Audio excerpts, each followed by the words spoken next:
So, good afternoon, everybody. Here we are. Is that it's one of these things. Is that we have a wedding that's happening here in 2 hours, and so most of our second service seems to be. We're just gonna go to the wedding, and we're gonna miss service. But so today we are starting this new series, and we're starting Elisha. And Elisha, a lot of us, it's a tale that is overlooked in the Bible so often. Most of us, we don't read when we open up the Bible, we don't get to Elisha. We hear about Elijah, and we hear about these different people in the Bible, but Elisha is obviously one of these people that continues to get buried, and we continue to forget about a lot. And for somebody who did so much, it's very difficult for us to have such a loss of it. So today, we are really talking about our call. What are we called to do? Where are we supposed to be at? What are we supposed to do with our lives? Where are we supposed to be going? And we're talking about a ridiculous commitment. So today, Elisha gets this call. And when he gets this call, he drops everything. Literally drops it all and stops looking back. What do? When we get the call, we always look backwards and we look at different things. We have this ridiculous commitment. And we use ridiculous in not the same way that we do. When somebody looks at you and goes, "That's ridiculous, preposterous, what are you thinking?" No, we want to go back the other way. We want to use it like an opposite meaning. You know how some people have these different words that have opposite meanings? There's bad, not bad meaning bad, but bad meaning good, like the Michael Jackson thing. There's also sick. That is so sick. Oh, that's sick. There's two different meanings there. We have these different options. Ridiculous is the same way. If you guys don't have a Bible, I got Eric waiting over there for me to hand out Bibles. If you don't have a Bible, please raise your hands. We're going to get you a Bible. We're going to spend a little bit of time with it today, so we're going to get you a Bible out. As he's doing that, we're going to tell you a little bit about the life of Elisha. Elisha's an Old Testament prophet. We're going to go back in there. We're going to kind of dive into it. That was ridiculous, really ridiculous commitment. Went into it and just did everything, put themselves into it and said, "You know what, I'm going to do what you called me to do." He trained under Elijah. They call it a double portion because he recorded more miracles than anybody in the Bible except for Jesus. Jesus did more than him. But when you read about it, the guy just did everything. Kind of some of the things he did. He divided the Jordan. There's some things in there, they're called the Baldy Bears. And he kept getting called, "Hey, you bald-headed guy, you bald-headed guy, you bald-head." That's what they kept calling him from in the town. And he sicked the bears on him. He was like, "Hey, go get them." And he ended up killing 42 people. It's kind of he raised the dead. He had an axe head float. When you look across it, it was floating over the Jordan. He purified poisoned stew. They had gone out, they had made some stew, and when they were out, they had grabbed some wild bushes that nobody knew what they were, but they think, "Oh, we'll just throw this in the stew. We think it'll be okay." Well, he made it safe to eat for everybody to eat. He lived during the 9th century BC, so right around 900 BC is where he lived at. And at the time that he was alive, is that Israel was a divided nation. And what I mean by divided nation, they were truly divided. They had the Baal, so B-A-A-L, Baal, and then you had the people that followed God, the Israelites. So they were kind of Jewish, and I don't know what the Baalites. I don't know what I don't know what they called them, but they followed Baal. And Baal was a god of like sex, a god of immorality, kind of one of these. Some people believe that he was a god of like fertility. Really, but they were very, very destructive people, very, very hurtful, and they would. And their whole goal was to go out and kill Jews. And so that's what they were doing. They were going from place to place, and they were killing prophets.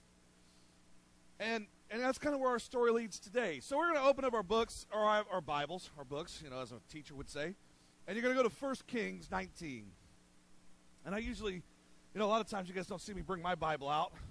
But my wife happened to bring it to the church last week, so it's been here, and I've been able to do some of my work out of it. And so we're in Elijah 9, in 1 Kings 19 is where we're going to be at. And we're going to start at verse 11. And he says, Then he said, go out and stand on the mountain before the Lord. And behold, the Lord passed by, and a great and strong wind tore the mountains and broke the rocks into pieces before the Lord. But the Lord was not in the wind. And after the wind was an earthquake. But the Lord was not in the earthquake. And after the earthquake was a fire. But the Lord was not in the fire. And after the fires, a still small voice. A small voice. A quiet voice. A still. So when you hear this, and you know, and we got to kind of go back a little bit here. I'm going to use these bongos. We got to go back a little bit here, and so he's inside of this cave and he's been hiding. Elijah goes out and he goes, I've got to get to this place because it's right now they're out trying to kill us. They're out trying. All these prophets, they've been attacking and they know this, and so he goes and he hides, and he gets in there, and while he's there, he gets lost in the cave. He's lost in there. He's like deep inside of this, and an angel appears to him and says, go outside and meet with the Lord. And he goes and he tries to go out to the mouth of the cave, and he steps out, and the wind is coming through, and the wind is vicious. I mean, it's so vicious that it's like a sandstorm. And so he steps back inside. And now when he steps back inside, an earthquake happens. Now, can you imagine? We said this in the last year. You're inside of a cave, and some of us have lived through some earthquakes around here. You're like, anybody been here through 1989 when the earthquake? And if you were, I lived in Panola at the time, and so when you lived there, it was shaking. Can you imagine being inside and inside of this cave? And it's got to be terrifying at this point. So he comes back outside, and the Lord isn't there yet. And in fact, there's a huge fire that's coming over the hill. This fire comes over the hill, and it's one of these things that it's scary, it's terrifying. We just lost 18 firefighters to it recently. There's fire coming up over the hill. So he ducks back into the cave. And then out of nowhere comes this voice, and it's soft and silent. Elijah. And he hears it, and he goes, huh? What? You had this power. You had the power of the wind, the earthquake, the fire, but you appear to me very quietly. And sometimes that's how God appears to us. Sometimes God appears to us very quietly, speaking softly. But we're so busy that we don't hear him. We're so busy that it just blows right past us. And he comes out to him and he says, so it was here when Elijah heard it, and he said he wrapped his face in his mantle. His mantle's his blankie, by the way. And he went out and stood at the entrance of the cave. And suddenly a voice came to him and said, what are you doing here, Elijah?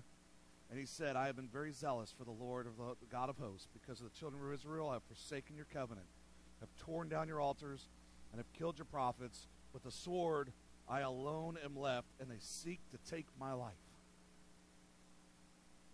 It's important that we look at this, because sometimes we think that everybody's out to get us. We think that everybody's out after Mike, or everybody's out after Melissa, or Cameron, or whatever it is, and we just think that everybody's out to get us. But the God, he comes out and he just sits down, he speaks very quietly to us, and he goes, hey, listen, follow me. Listen what I have to say. And sometimes we miss what God has to say to us because we're so busy that we just don't hear the quiet voice.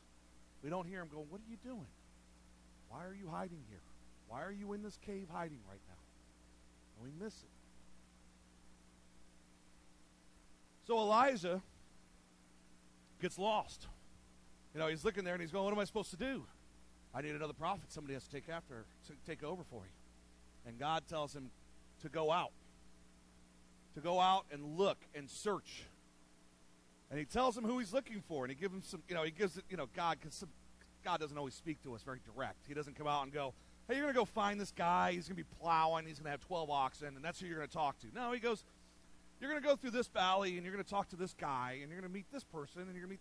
And when you finally meet this other person, then you'll know that that's this guy. It's not a very direct route. It's never one of these things that he comes out and goes, Mike, your replacement is right here. He doesn't do that. He comes out, and he goes, well, you're going to go around the bend, you're going to go over the mountainside, and over to Grandma's house we go. That's what happens sometimes. And so when he hears this, he goes, okay, and he starts traveling. And now this isn't the story. We're not talking about Elijah today. We're talking about Elisha.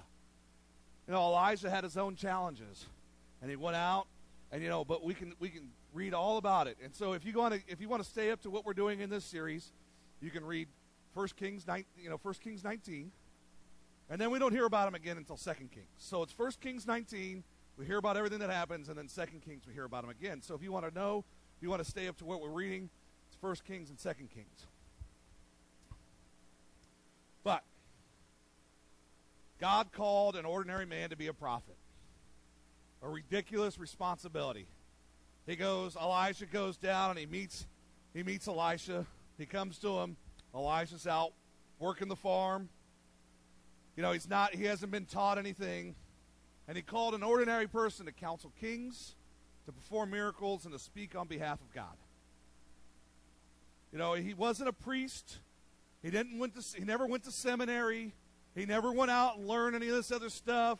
He didn't even want to be one of these people. He was like one of these people who's just an average, normal person, every day, went to work, was doing his thing, worked on his dad's farm. He was living at home with his parents. And he kind of enjoyed it. Just like some of us like to live at home with our parents. We go back home because, hey, the rent's free. We get to save some money. That's kind of what was going on with him. He was living at home, plowing his dad's fields. And Elijah shows up. So Elijah went there and found Elisha, son of Shaphat.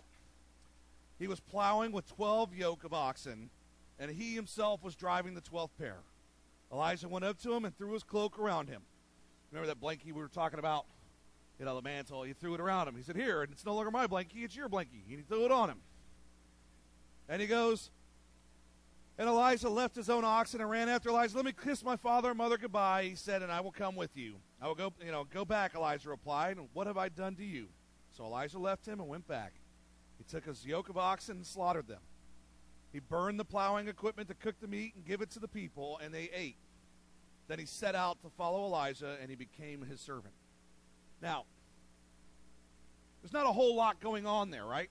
When you hear this, there's not a whole lot of story here.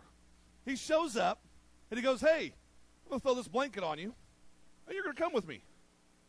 That's really the extent of the conversation. There's no, hey, by the way, let's spend some time and talk about this. Let's spend some time in prayer. No, he just thought, here's my blanket, dude. Let's go. We got to go. We got things to do. Someone threw a blanket on me and was like, hey, we're going to go. Oh, wait a minute here, dude. I'm not going anywhere with you right now. What are we doing? We want counsel. We want to know what's going on. We want to know what's the thing here. We want to pray about it. We want to be able to spend some time with other people. Most of us have boring work just like Elisha did. We have boring. The work is the same. It's over and over again. Where Elisha had the opportunity to smell oxen. That's what he's doing. He's rolling behind them with a plow, and I'm sure it smells delicious. I'm sure that it's one of those great things that you look at and go, he stares at the 7 oxen's rear ends. He's just like, man, this is great. My wife is looking at me like, what are you talking about? Every day, it's the same thing over and over and over again. It doesn't change. A lot of us have this same story.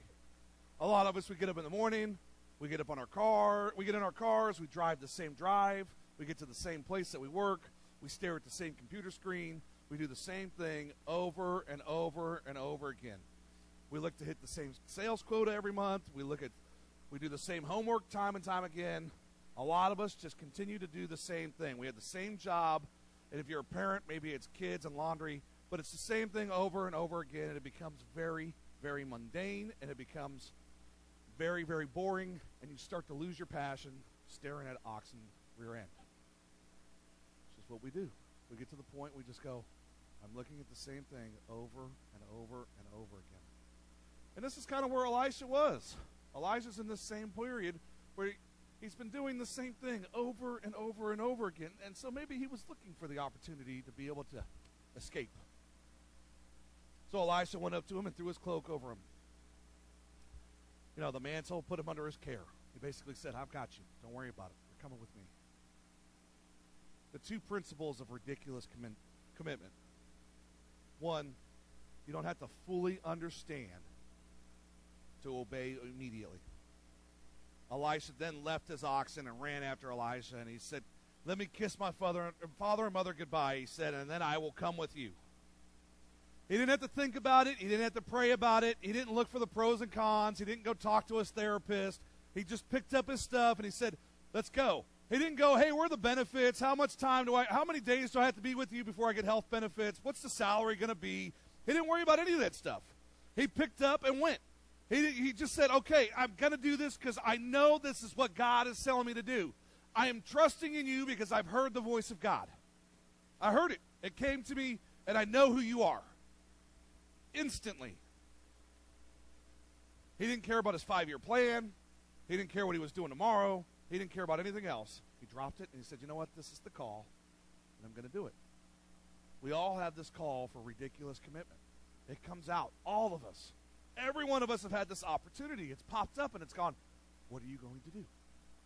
What are you going to take off with it? Some of us grasp the challenge.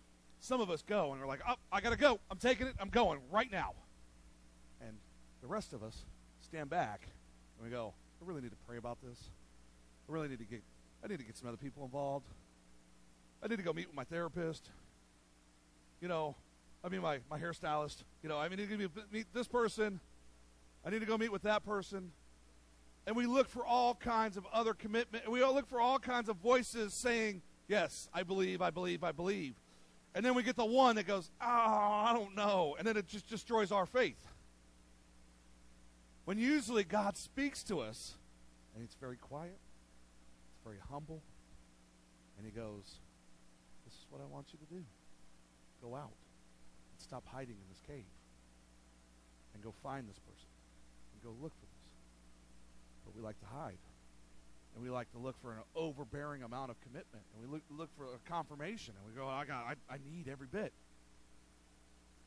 Sometimes that's not how God works. Sometimes it's a little different. God's directions are often intentionally vague. They're often intentionally vague. He told Moses to go, but he never told him where to go. He said, go get him, and go. And they wandered. And they literally, they wandered and wandered and wandered. But he never said, "Hey, this is what I want you to do. I want you to go. By the way, I've got the map. If you underneath this rock, you pick this." No, he didn't do that. He said, "Moses, go." And Moses went. And then he told Peter, "Come." And Peter went. Peter said, "Oh, where are we going?" Didn't even ask. Didn't care. He's all, "I know I'm with the right person. I'm going." Where are we at? What has God asked you to do? Because I know that he has. He's poured out and he said, "I've asked you to do something." And most of us sit there and we go, "Well, God, I need some details. I need to know what the salary is going to be. I need to know what the rate of pay is going to be. I need to know where the benefits are. I need to know what this is." Usually, it's very subtle and it's in the book. He tells us in your marriage. He looks and he goes, "You get married, you stay. You don't run. You work through it. You stay. You go to church, you commit. You dive in and you become part of the church. With your health, trust me." He tells us over and over again, "Trust me. I'm the one. Seek me, and I will be the one that provides for you." With your children, he goes, "If you can't have children, or then adopt some. Don't let them go away." Look, guys, we actually have a story of adoption right here within our own presence. We have somebody who was adopted as that was brought into a church family, that was raised in a church, and every week we get to be glorified by it. It is so awesome, and it's one of those things that you look at and you go, adoption needs to take place. It has to be there. iPad doesn't want to work now. Sometimes it gives you an idea. And sometimes we take these ideas and we go, "Oh, that's a great idea." And then we do nothing with it. But he's telling us, start a business. Start doing something with your life. Start doing something different. Sometimes you're in a bad dating thing. And that's what he's telling you, just go ahead and dump the bum. That's what it's out to. sometimes we stay with it. And some of us today, there's been something that ridiculous that you look at and you go, what is it that he's asked me to do? What is it that God has poured out and said, I want you to do this. I want you to stop looking back and do this. Because I think that's what hinders us sometimes. You don't have to understand fully to obey immediately, is number one. And number two, those God uses the most are the ones who hold on to the least.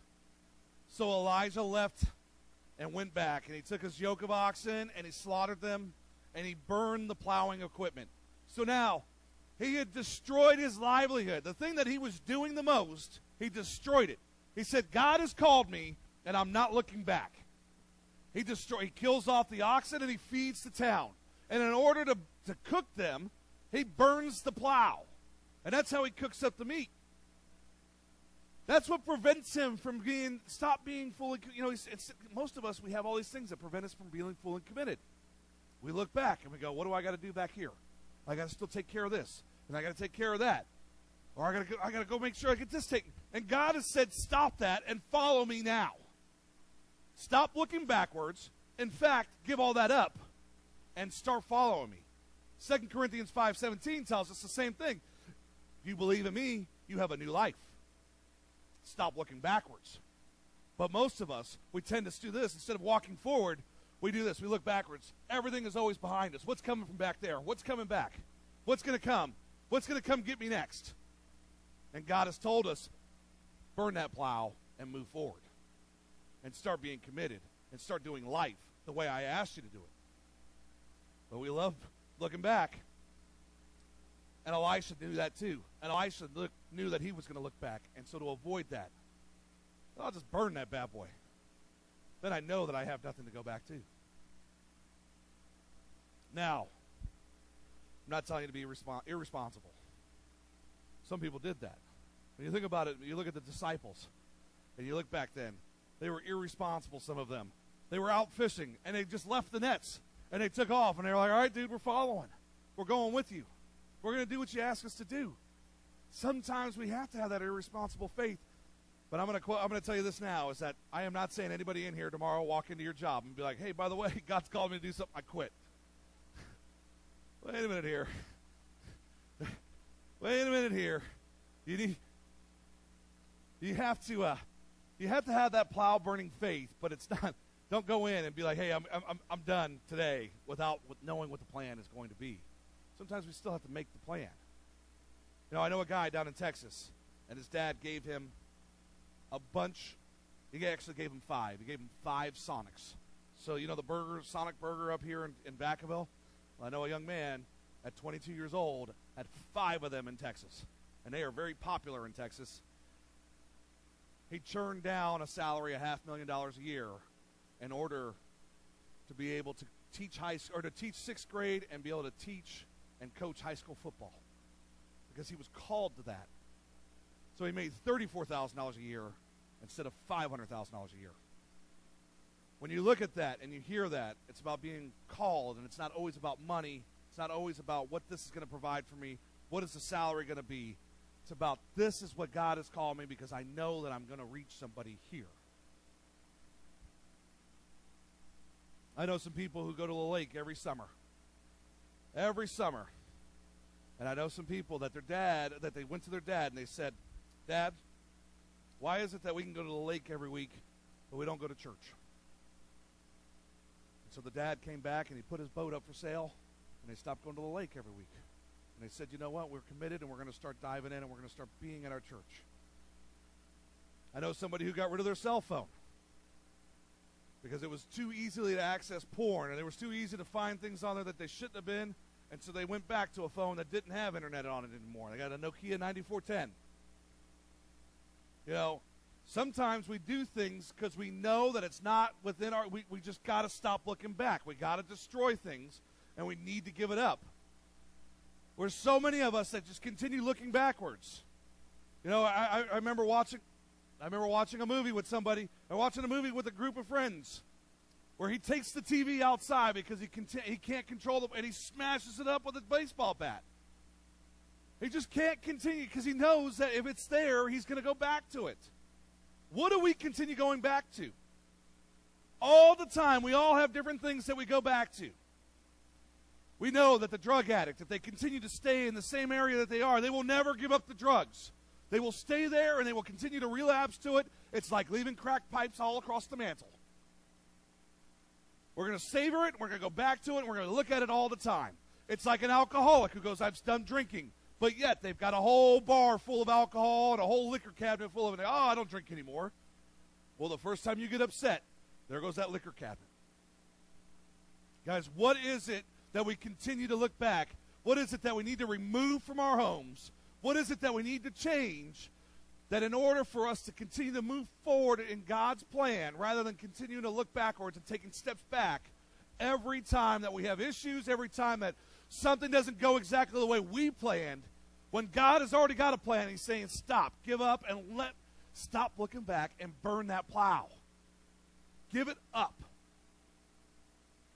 Because you continue to go backwards. You continue to go, I can always go back to this. And God said, no, you can't. We have something so much better and we have something so much more for you to do. And you need to stop looking back. Most of us, we all know a kid that has a blankie. All of us do. We all know somebody that as a kid, they were like, I need my blankie. And for some of you, your blankie might be out in the car right now. It might be sitting there. It might be a blue thing with Snoopy on it. I don't know. But it's time to give up the blankie and it's time to start moving forward.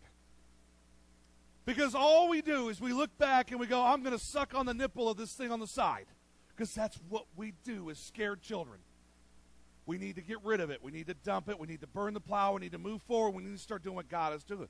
When we start at the edge, Melissa and I get this idea.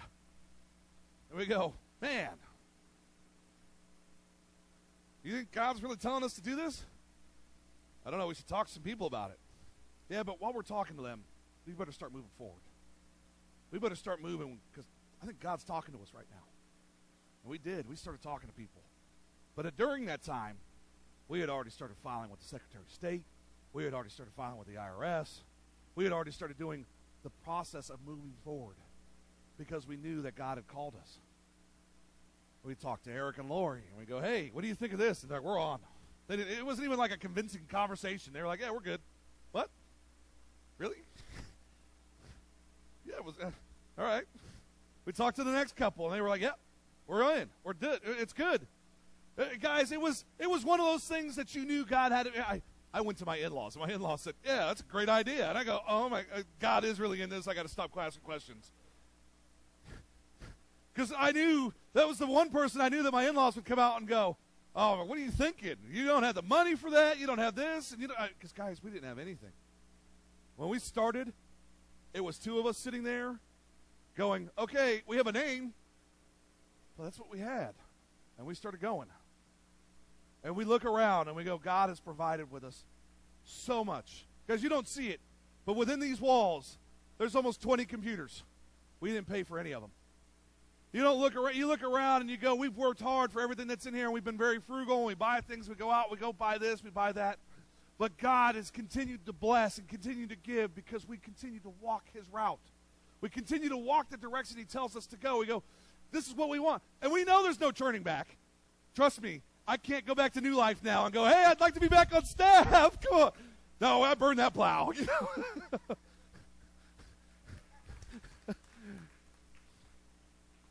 Yeah. You know, guys, I mean, we all have these plows that are back there. They're there. What is it that we're stopping? And what is it that we look at and we go, you know what? God has called me to do so much more that's greater. So much more. So much more than what we think, that we sit there and we go, man, I love this blanket. It's so comfortable. I don't ever want to leave it. I'm going to take it with me.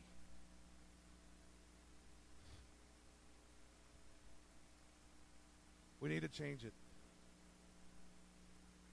We need to step towards our destiny. And we need to step away from the security. Because that's what holds us back a lot of times. We need to step towards our destiny and step away from the security. Because that security holds us back. because we think that that's where God has put us. But God continues to whisper, and he continues to tell you. Because there's times you'll be sitting in bed, and you'll be laying there, and you'll be going, God, why is it that this keeps coming up? Or why does this keep coming up in my mind? Or why? Because he's speaking to you softly right now. He's going, walk with me. Let me show you where we're going. Wear my blankie. Wear my mantle. And let's go. What is it that he's stopping you from doing? It's you that's stopping you, not him. Start walking forward. You know, guys, we have this opportunity that I called Cameron on Thursday, and I said, hey, I need to add a song into our set. And he goes, yeah, what song is it? And I gave him the song. I goes, it fits. And he goes, hey, we've never played that before. He goes, I don't even think it's out yet. And I said, I know. So we're going to need to make it work. And guys, maybe some of you heard the Natalie Grant song. It said, I'll find you in a hurricane. Some of us are in a hurricane right now. We're walking and the winds they're just tearing everything up. But God's right there. He's right there with us right now. And he continues, as he's walking to you right now. He's been on the shoreline, and you've been out in this boat, and he's walking to you right now. And the waters are crashing, and you're afraid of stepping out on destiny. And you're afraid of stepping out of the security of the boat. But God is right there, and he's going, come to me.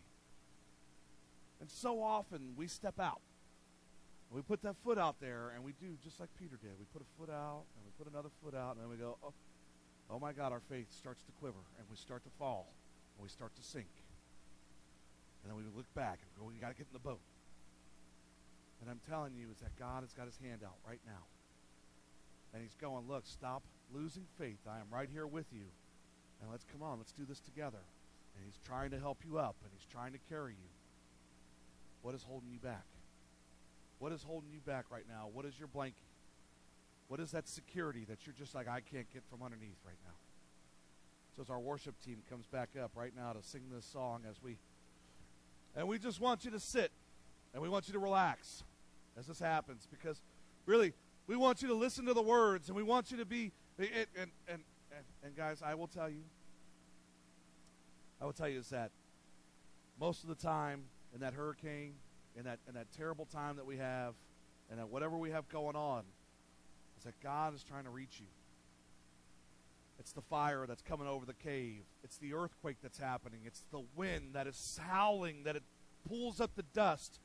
And he's just sitting there, and it's a very soft voice, and he's saying, come on, come out here. I want to talk to you. So be ready for that, and be listening for that voice, because it's coming right now.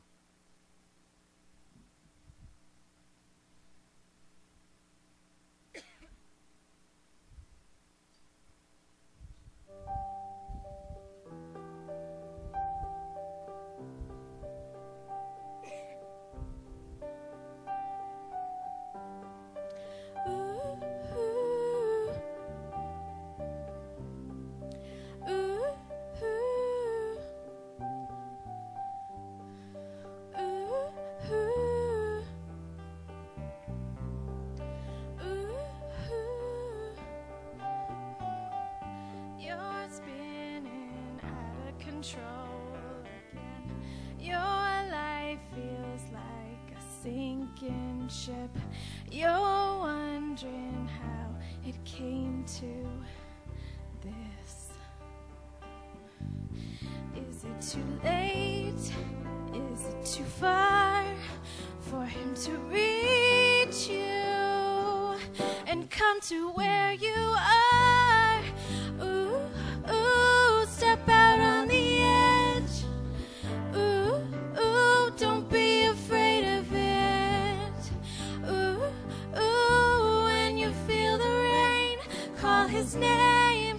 He'll find you in a hurricane. Ooh, ooh, ooh, ooh. You're in the wreckage underneath. Your hope is buried somewhere deep. You're wondering how long it will keep. It's never too late. late, never too far for you to reach out and take a hold of love. Ooh, ooh, step out on the edge. Ooh, ooh, don't be afraid of it. Ooh, ooh, when you feel the rain, call his name. He'll find you in a hurricane. Ooh, ooh, don't run from the fight. Ooh, ooh, he'll shelter you tonight. Ooh, ooh, just hold on for the change. Call his name. He'll find you in the hurricane. There's a place you can run when you fall and it's all come undone. You'll be safe in the raging storm, so just let go, 'cause you are held in his arms. Step out on the edge.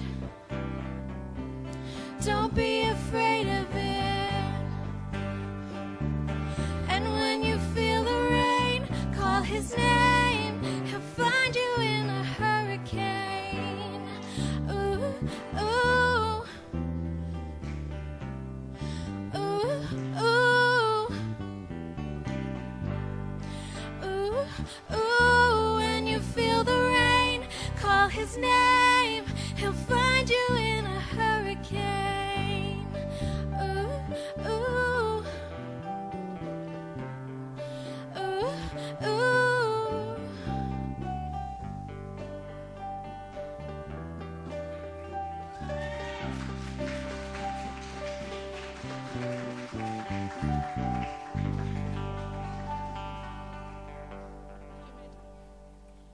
So most of us right now, God is searching for us. He's searching right now, and he's reaching for you, and he's waiting for you to reach out to him. And Melissa's going to talk to us a little bit about that. So this song was really amazing for me when I heard Natalie talk about the journey when she was writing it. She was really struggling. She was going through a really tough patch in her life, and she was going through a really deep depression. And she was in a devotion, and she was writing in her journal, and she's reading the Bible, and she came across the passage where Jesus is on the water walking. And the storm is raging, thunder and lightning, waves, and it's raging. And he's just walking like no big deal. And he walks over to the boat, and Peter's like, Lord, is that you? If it is, I want to come. And Jesus says, come to me. Guys, his hand is seriously right in front of your face. All you have to do is grab it and then step out. It's so firm, the ground, the water. You don't even feel like you're walking on it. He's telling you guys, take my hand, come to me. Step out, guys. He's ready. Are you?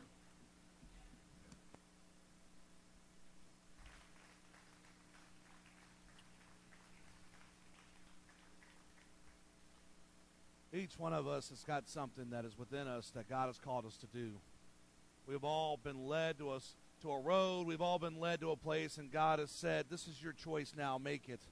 And for somebody, at the end of last service, I love when I get somebody who comes up to me and goes, hey, you've told me during that service, and it's given me this courage. It's given me this direction to go back. It's given me this thing where I've held out so long going, why was I going to go back? Or why am I going to go to this? Or go to... Some of us, we look at, maybe we're too old to go to school, or maybe we have this going on. We have things that hold us back, but it's always us. We go, oh, I can't go back to school. I'm in my 20s.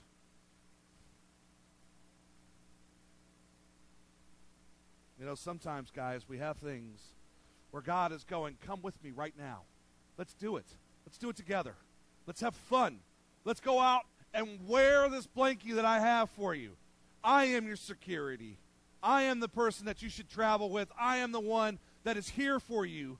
Stop leaning backwards. Stop trying to do it always on your own and burn that plow.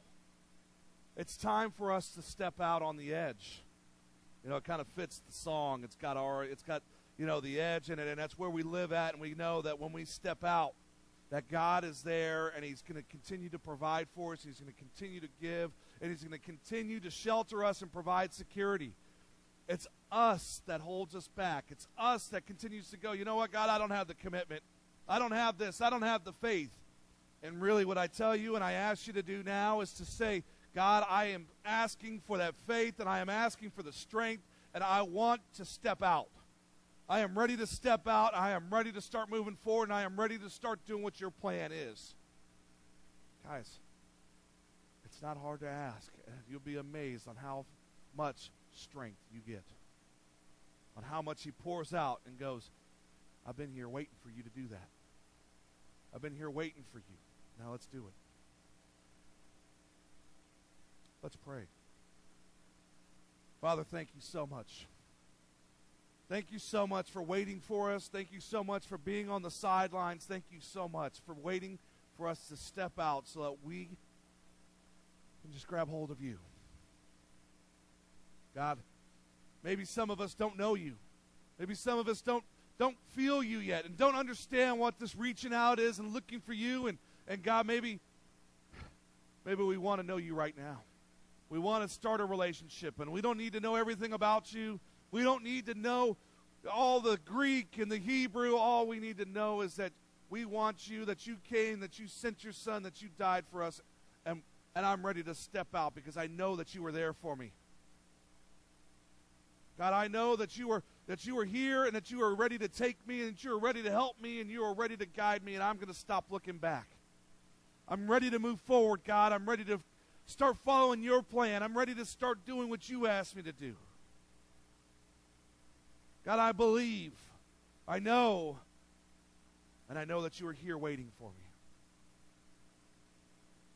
If you prayed that with me right now, can you put your hands up? Can you put it up right now? Just letting me know that you prayed that with me. That you don't, everybody's got their heads down, nobody's looking, and you can just put your hand up going, I am ready to follow God's plan for me. I know that it is there, and I know that I am ready to do something different. I don't want to continue looking back. I don't want to continue looking back at that plow because I know that you have a greater plan for me. You can put your hands down. Thank you so much. I know that the plan is amazing, and I know that you have something so great for each and every one of us, God, and I know that you have placed each one of us right where you need us. And some of us, we just need to be listening for your voice. God, we're listening. We're reaching in. We're listening. We're going, God, I'm ready, and I'm ready to start walking your way. I'm ready to put on your blanket. I'm ready to put on your mantle, and I'm ready to go where you want me to. I know I'm not trained. I know that I don't know everything, but you know what? I'm ready to start. You'll be there. You'll give me the words. God, thank you so much. Thank you so much for being here with us. Thank you so much for being here with us today and just guiding us and reaching down. And all this we pray in your Son, Jesus' name. Amen.